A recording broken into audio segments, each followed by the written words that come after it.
علم سیکھنے کی اہمیت کیا ہے؟ سید عالم نور مجسم شفیع معظم صلی اللہ علیہ وآلہ وسلم کا فرمان عالی شان کنز العمال شریف میں ہے۔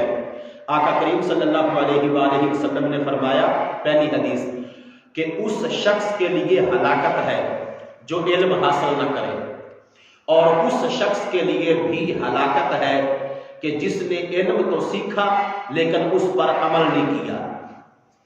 علم کی اور علم کے سیکھنے کی جو اہمیت ہے اس کے اوپر دوسری حدیث مبارکہ آقا کریم صلی اللہ علیہ وآلہ وسلم کا یہ فرمان سنن ترمذی شریف کے اندر موجود ہے، حدیث نمبر 2646 ہے۔ آقا کریم صلی اللہ علیہ وآلہ وسلم نے ارشاد فرمایا، جو علم حاصل کرنے کے ارادے سے کہیں جائے تو رب ذوالجلال اس بندے کے لیے جنت کے راستے کو ہموار کر دیتا ہے۔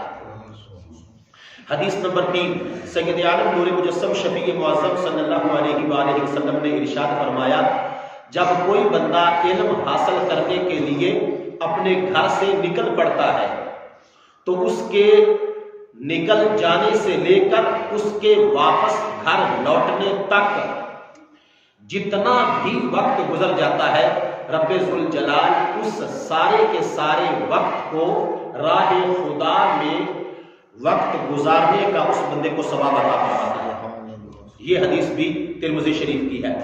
حدیث نمبر 4، آقا کریم صلی اللہ علیہ وآلہ وسلم نے ارشاد فرمایا، یہ بھی ترمذی شریف کی حدیث ہے 2682، کہ جو علم سیکھنے والے ہیں وہ انبیاء کی وراثت کو محفوظ کرنے والے ہیں۔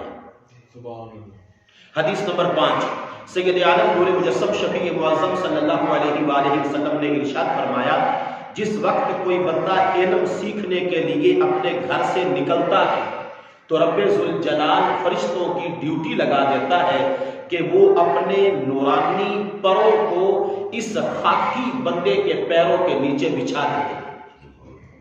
اب جس علم کی اتنی زیادہ شان بیان ہو رہی ہے قرآن کے اندر اور احادیث مصطفیٰ کے اندر، تو ہم سب کو اب یہ دیکھنا ہے کہ اس علم سے مراد کون سا علم ہے؟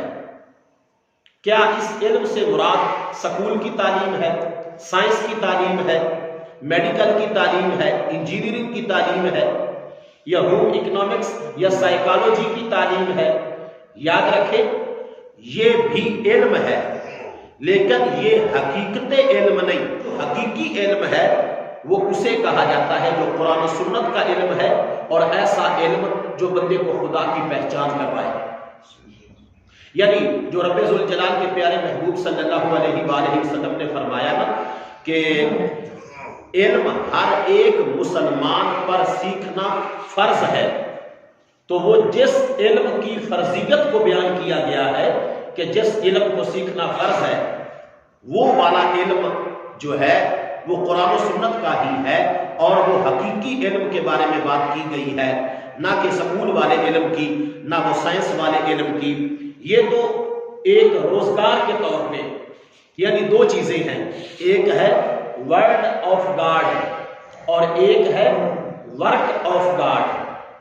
ورڈ آف گاڈ کیا ہوتا ہے؟ اللہ کے احکام، اور ورک آف گاڈ کیا ہوتا ہے؟ اللہ کی کائنات کا مطالعہ۔ ورک آف گاڈ، اللہ کی کائنات بنی کیسے، اس کے ضابطے کیا ہے، کائنات میں کیا کچھ موجود ہے، کائنات کی وسعت کتنی ہے، کائنات کے اندر بلندیاں کتنی ہیں، تو سورج کیسے طلوع ہوتا ہے، کائنات کی جو ہے فزکس کیا ہے، کہتے ہیں ورک آف گاڈ کا علم۔ حقیقی علم کیا ہے؟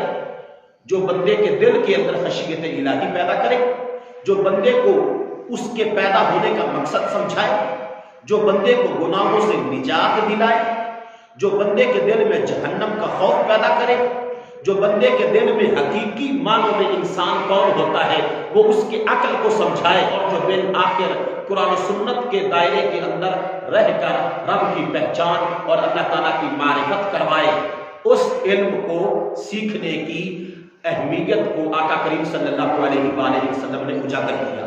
جو علم سیکھنے کی فرضیت کے بارے میں ہے وہ ہے فنڈامنٹل، بنیادی اصول، کہ حلال کیا ہے، حرام کیا ہے، نماز کیسے پڑھنی ہے، زکوٰۃ کیسے دینی ہے، جو ضروریات زندگی ہیں کہ ایک سرسری سا بندے کو پتہ چل جائے، عقائد کا علم، عبادات کا، معاملات کا، معاشرے کا، زندگی گزارنے کا طریقہ، بندے کا شعبہ مختلف ہے، کوئی ٹیچر ہے، کوئی فوجی ہے، کوئی دکاندار ہے، کوئی کسان ہے، کوئی تاجر ہے، اسی طرح کر کے کوئی ملازم ہے، ٹھیک ہے نا، اسی طرح کر کے کوئی حاکم ہے، کوئی آفیسر ہے، کوئی درزی ہے، کسی کا کوئی کام ہے اور کسی کا کوئی کام ہے۔ تو اب کون سا وہ علم سیکھے نماز روزے کے علاوہ؟ یاد رکھے جس کا جو شعبہ ہے وہ علم اس کے لیے سیکھنا ضروری ہے، یعنی کہ آگے چلتے چلتے، یعنی جب عقائد کا علم سیکھ لیا، عبادات کا سیکھ لیا، حرام حلال کا سیکھ لیا، تو جس طرح یہ 2-3 شعبے میں نے بیان کیے ہیں، اسی طرح کر کے رمضان المبارک کا جب موقع آیا تو روزے کے مسائل سیکھے۔ اگر بندے پر حج فرض ہو گیا، صاحب استطاعت ہو گیا، اب وہ حج کے مسائل سیکھے، یعنی پہلے اس پر سیکھنا ضروری نہیں تھے کیونکہ حاجت نہیں، اب جب حاجی بننے جا رہا ہے، سفر کرنے لگا ہے، تو اس کو مسائل سیکھنے چاہیے۔ اس طرح کر کے جب ہم اپنی بیٹی کا اور جب ہم اپنے بیٹے کا نکاح کرتے ہیں تو اس کی شادی کا معاملہ آتا ہے، تو اس کو مکمل طور پہ نکاح کے مسائل سیکھنا فرض عین ہے۔ اب یہ بوال کوئی تھوڑا نہیں، ایک بندے نے اپنی بیوی کا حق زوجیت ادا کر لیا، اتنا بڑا ہو گیا، بالغ ہو گیا، مسلمانوں کے گھر میں پیدا ہوا، مسجدوں کے سائے میں اس کا گھر بنا رہا، لیکن اس نے اتنا علم بھی نہیں سیکھا کہ ایک بیوی کی مقاربت کو حاصل کرنے کے بعد میں نے رب کے دربار میں کھڑا ہونے کے لیے خود کو پاک صاف کیسے کرنا ہے۔ بات سمجھ آ گئی؟ تو جس وقت نکاح کرنے کا معاملہ ہو تو نکاح کے ضروری مسائل کو سیکھنا ضروری ہے، کیونکہ پھر بعد میں لوگ جہالت کی وجہ سے کچھ ایسے الفاظ بول دیتے ہیں جس کی وجہ سے بیوی بندے کے حق سے نکل چکی ہوتی ہے، لیکن جہالت ہونے کی وجہ سے، علم نہ ہونے کی وجہ سے اور خشیت الہی نہ ہونے کی وجہ سے پھر پوری زندگی بندہ حرام کی گزارتا ہے۔ اسی طرح کر کے تاجر کو خرید و فروخت کے مسائل کا علم ہونا ضروری ہے۔ ملازم بننے، ملازم رکھنے والے پر اس کی تنخواہ کتنی ہو، اس کا اجارہ کتنا ہو، اور ایک نوکر کے اوپر رحم دلی کیسے کرنی ہے، اس کے حقوق کیسے پورے کرنے ہیں، یہ ایک مالک کو اور ایک حاکم کو اس کا علم سیکھنا ضروری ہے۔ تو یاد رکھیں شریعت کے اندر جو ہے وہ فرضیت کا علم اگر نہ سیکھا جائے تو اس کا اتنا بڑا نقصان ہوتا ہے، اتنا بڑا نقصان ہوتا ہے، عقائد خراب ہو جاتے ہیں، عبادات کا طریقہ پوری زندگی نہیں آتا، جنازے کا طریقہ پوری زندگی نہیں آتا، انسان کی داڑھی سفید ہو چکی ہوتی ہے لیکن وہ لوگوں کی صف میں جب کھڑا ہوتا ہے جنازہ پڑھنے کے لیے تو وہ اپنی آنکھوں کو دائیں بائیں پھیر کے دیکھ رہا ہوتا ہے، یہ ہاتھ چھوڑتے ہیں تو میں بھی چھوڑ دوں گا، اگر یہ ہاتھ باندھے رکھتے ہیں تو میں بھی باندھے رکھوں گا۔ اپنی بہن کا اور اپنی بیٹی کا اور اپنی پھپھو کا، کتنے رشتے میں نے بولے؟ بیٹی، بہن، پھپھو، ان تینوں کا جس نے حق کھایا ہوا ہے یا ان کی زمینوں پر کاشتکاری کر رہا ہے، اس مال سے جو صدقہ کرے گا تو کافر ہو جائے گا، کیونکہ ان کے حقوق کی ادائیگی پر نص قطعی قرآن پارہ نمبر 4 کا یوسیکم اللہ رقو موجود ہے۔ تو جب قرآن کی نص موجود ہے، حکم موجود ہے، اللہ کا فرمان موجود ہے، اب جب ان کے مال سے ثواب کی نیت سے صدقہ کرے گا کہ اللہ ثواب دے گا، اب ظاہر بات ہے جب صدقہ کسی نے دینا ہے تو نیت ثواب کی ہونی، تو علماء فرماتے ہیں یہ چونکہ اس نے حرام قطعی سے صدقہ دیا ہے تو حرام قطعی سے دیا ہوا صدقہ یعنی سود والے مال سے، رشوت والے مال سے، اور پھپھو بہن اور بیٹی کے غبن اور اس پر کاروبار اور اس کے دبائے ہوئے مال سے کیا ہوا صدقہ، تو یہ سارا جو ہے یہ حرام قطعی ہوتا ہے، اور حرام قطعی کی تعریف میں نے آپ کو بتا دی۔ تو علم نہ سیکھنے کا وبال یہ ہے۔ اندلس قرطبہ، یہ اندلس 233 ہجری میں مسلمانوں کا بہت بڑا مرکز تھا اندلس، جہاں پہ مسجد قرطبہ ہے۔ یہ علامہ محمد اقبال رحمت اللہ علیہ نے جب قرطبہ مسجد کا دورہ کیا تو انہوں نے وہاں پہ بیٹھ کر ایک بڑی پیاری مسلمانوں کی تاریخ اور مسلمانوں کی حکومت اور مسلمانوں کی شہنشاہی اور مسلمانوں کا عروج اور اندلس کی تاریخ پہ انہوں نے ایک نظم بھی لکھی ہے جو کلیات اقبال میں موجود ہے۔ تو اندلس کا ایک طالب علم تھا، اس کا نام تھا بقی الدین۔ کیا نام تھا؟ بقی الدین۔ اس نے امام احمد بن حنبل رحمت اللہ علیہ کے بارے میں سنا کہ وہ بہت بڑے عالم دین ہیں اور ان کے پاس آقا کریم کے لاکھوں فرامین ان کو زبانی آتے ہیں۔ تو اس کے دل میں شوق پیدا ہوا کہ میں ان کا جان بنتا ہوں اور ان سے سنت کا علم سیکھتا ہوں۔ تو جب پوچھا کہ امام احمد بن حنبل رحمت اللہ علیہ کہاں رہتے ہیں تو بتایا گیا کہ وہ بغداد رہتے ہیں۔ تو پوچھا کہ بغداد، انہوں نے کہا کہ بغداد سمندر کے پار ہے اور یہاں سے بہت زیادہ۔ المختصر میں بات کو سمیٹ کے کرتا ہوں کہ بقی الدین نامی اس طالب علم نے جو اندلس کا رہنے والا تھا، ایک گٹھڑی کے اندر 2-3 سوٹ لیے، کوئی ضروری سامان لیا اور ایک کشتی کرائے پر لی اور سمندر کا سفر شروع کر دیا۔ اتفاق یہ ہوا کہ جب کشتی کچھ سفر طے کر گئی، مشکلات دیکھنا اور علم کی فرضیت کو سیکھنے کا اور قرآن و سنت کو سیکھنے کا شوق دیکھنا، امام ذہبی نے سیر اعلام النبلاء کے اندر اس بات کو بیان کیا جو میں آپ کو کر رہا ہوں، دلیل سے ہٹ کے بات نہیں کر رہا۔ تو طوفان آ گیا، سمندر کے اندر طوفان آ گیا، جس کی وجہ سے کشتی ہچکولے کھاتی ہوئی کہیں کی کہیں نکل گئی اور رستہ جو اس کا ٹریک تھا وہ آؤٹ ہو گیا۔ جو بغداد کو ٹریک جاتا تھا وہ بھنور کی وجہ سے، ہچکولے کھانے کی وجہ سے اور طوفان کی پریشانی کی وجہ سے وہ رستہ چھوٹ گیا۔ جب کشتی کنارے لگی تو سارے مسافر اترے تو بقی الدین نے وہاں پر پوچھا کہ بغداد یہاں سے کتنا دور ہے؟ انہوں نے کہا کہ کشتی کا ٹریک بغداد کا تھا لیکن ملا نے بتایا کہ وہ راستہ میں بھول گیا ہوں بھنور کی وجہ سے اور جو سفر کی پریشانی طوفان کی وجہ سے۔ اب یہاں سے بغداد 800 کلومیٹر ہے۔ کتنا؟ کہاں مسلمان کا وہ ولولہ اور وہ شوق تھا اور آج کہاں؟ تو کہنے لگا یہ تو کوئی بات نہیں، امام احمد بن حنبل کے ساتھ اگر ملاقات ہو جائے تو یہ 800 کلومیٹر میں پیدل کروں گا۔ اس کے درمیان میں کافی باقی ہے لیکن میں ڈائریکٹ آپ کو بغداد لے جاتا ہوں۔ بغداد پہنچ گئے، بغداد شہر کے باہر پیدل۔ جب بقی الدین پیدل بغداد کے کنارے پر پہنچے تو اب تھکاوٹ سے جسم چور و چور تھا، تو ایک گھنے درخت کے سائے میں سستانے کے لیے درخت کے ساتھ ٹیک لگائی تو آنکھ لگ گئی۔ جب نیند پوری کی اور سو کے اٹھے تو بغداد کی طرف سے، شہر کے اندر سے، بغداد کے دروازے سے ایک بندہ نکل رہا تھا۔ تو کہنے لگے بس ٹھیک ہے، اس سے پوچھتا ہوں یہ بغداد سے نکل رہا ہے، لگتا ہے یہ بھی میری طرح کوئی مسافر ہے، تجارت کی غرض سے آیا ہوگا تو بغداد سے نکل کے اپنے گھر کی طرف جا رہا ہے، تو یہ میرے رستے میں آ رہا ہے، اس سے پوچھتا ہوں کہ امام احمد بن حنبل کے بارے میں مجھے بتاؤ، کیا تم نے بغداد میں اس کو دیکھا ہے؟ وہ درس حدیث کہاں دیتے ہیں؟ جب وہ بندے کے ساتھ ملاقات ہوئی، السلام علیکم، وعلیکم السلام، پوچھا کہ امام احمد بن حنبل کے ساتھ میں ملاقات کے لیے بغداد آیا ہوں، 800 کلومیٹر پیدل چلا ہوں اندلس کی سرزمین سے، میں ان کا شاگرد اور طالب علم بننا چاہتا ہوں۔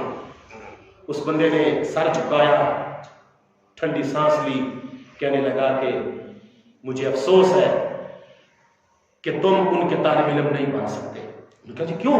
فوت ہو گئے؟ کہ نہیں، فوت نہیں ہوئے، حاکم وقت نے ان کو قید کر دیا اور نہ ان کے پاس کوئی جا سکتا ہے، نہ امام احمد بن حنبل کسی دوسری جگہ پر جا سکتے کسی کی ملاقات۔ اور حاکم وقت نے یہ فرمان جاری کیا ہے اگر ان کے ساتھ کسی کی ملاقات کو پایا گیا تو اس بندے کو بھی گرفتار کر لیا جائے گا۔ المختصر بغداد بقی الدین پہنچا اور بغداد کی جامع مسجد میں پہنچا تو وہاں پہ ایک امام تھے، امام یحییٰ بن معین، جن کی تاریخ وفات ہے 233 ہجری۔ یہ جرح و تعدیل کے بہت بڑے امام ہیں، امام الجرح و تعدیل ان کو کہا جاتا ہے، اسماء اور رجال کے۔ تو وہ درس حدیث دے رہے تھے عصر کی نماز کے بعد، تو ان کی خدمت میں کھڑے ہو کر کہنے لگے کہ میں امام احمد بن حنبل کے بارے میں پوچھنا چاہتا ہوں کہ ان کا علمی مقام کیا ہے۔ تو امام یحییٰ بن معین کی آنکھوں سے پانی آ گیا، کہنے لگے تم کون ہو؟ بغداد میں نئے نئے آئے ہو؟ ان کا نام جو بھی زبان پہ لیتا ہے، حاکم وقت کے جاسوس اتنے ہیں کہ وہ جاسوس حاکم کو جا کے خبر کر دیتے ہیں اور پولیس آ کر پکڑ لیتی ہے، سپاہی اس کے۔ انہوں نے کہا جی میں اندلس سے آیا ہوں اور میں ان کا طالب علم بننا چاہتا ہوں۔ تو انہوں نے کہا کہ وہ تو قید ہے۔ تو جو طالب علم بیٹھے تھے ان میں سے ایک سے پوچھا کہ مجھے امام احمد بن حنبل کا گھر دکھا دو، باقی میں جاؤں، میرا کام جانا ہے، ٹھیک ہے وہ قید میں ہے، نظر بندی ان کی ہے، ان کے گھر میں معصور کیا ہوا۔ اس نے کہا نہیں، اگر میں تمہیں گھر دکھاؤں گا تو پھر بھی میں گرفتار ہو جاؤں گا۔ اس نے کہا میں تیرے پیر پکڑتا ہوں، بڑی دور سے آیا ہوں، مسافر کا اتنا حق تو ہوتا ہے، میری میزبانی اور کوئی نہ کر، ہم دونوں اس بازار سے گزرتے ہیں۔ جب بازار سے گزرتے ہوئے احمد بن حنبل کے گھر کا دروازہ آئے تو مجھے انگلی یا آنکھ کے اشارے سے بتا دینا کہ دائیں طرف ہے یا بائیں طرف، میں وہ جگہ ذہن میں رکھ لوں گا، اس کے بعد مجھے چھٹی۔ المختصر کے گھر کا پتہ چل گیا۔ تو دوسرے دن تیار ہو کے امام احمد بن حنبل کے پاس گئے۔ تو امام احمد بن حنبل کے پاس جب گئے تو ملاقات نہ ہو سکی۔ پھر دل میں سوچا کیا ترکیب بناؤں، کیسے ملاقات ہو؟ تو اپنے یہ گوڈے یعنی گھٹنے کے اوپر جو ہے نا ایک کپڑا لپیٹا، محسوس کروایا کہ مجھے چوٹ لگی ہوئی ہے، اور ہاتھ میں کاسا لیا، فقیر بن کے بھیک مانگتے دروازے پر۔ تو جب وہاں پہ پہنچے تو امام احمد بن حنبل نے 2 انگلیوں سے ایک درم سوراخ دروازے کے اندر سے گزار کے، تو اس وقت کہنے لگے کہ امام صاحب میں بھکاری نہیں ہوں، لیکن بھیک میں نے مانگنے کا طریقہ تمہارے ساتھ ملاقات کرنے کے لیے اختیار کیا ہے، میں اندلس سے آیا ہوں اور میں تو امام احمد بن حنبل نے پڑھانے سے انکار کر دیا۔ کہنے لگے نہیں، حاکم وقت کو پتہ چلے گا تو بڑی سخت سزا تیرے لیے بھی ہے، میرے لیے بھی۔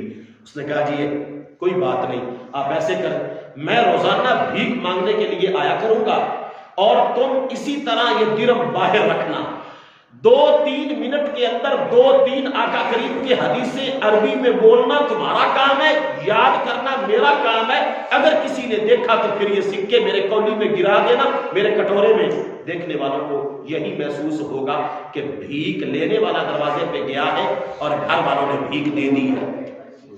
1 سال پورا بقی الدین بغداد کی گلیوں میں بھیک مانگتا امام احمد بن حنبل سے حدیث۔ پہلے والا حاکم مر گیا جس نے قید کیا تھا امام احمد بن حنبل کو، اس کی جگہ پہ دوسرا حاکم آ گیا۔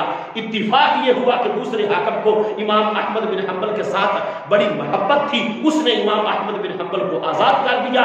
جو بغداد کی جامع مسجد میں امام احمد بن حنبل کا درس حدیث ہوتا تھا مرکزی، وہ بھی اس نے جو ہے وہ شروع کروا دیا۔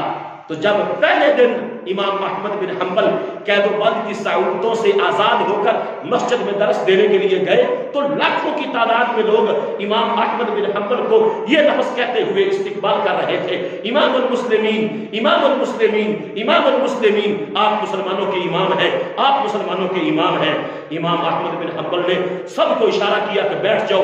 جب شور کم ہوا کہنے لگے مجھے آپ کی ضرورت نہیں ہے، مجھے اتنا بتاؤ کہ اندلس کا میرا طالب علم بقی الدین کدھر ہے؟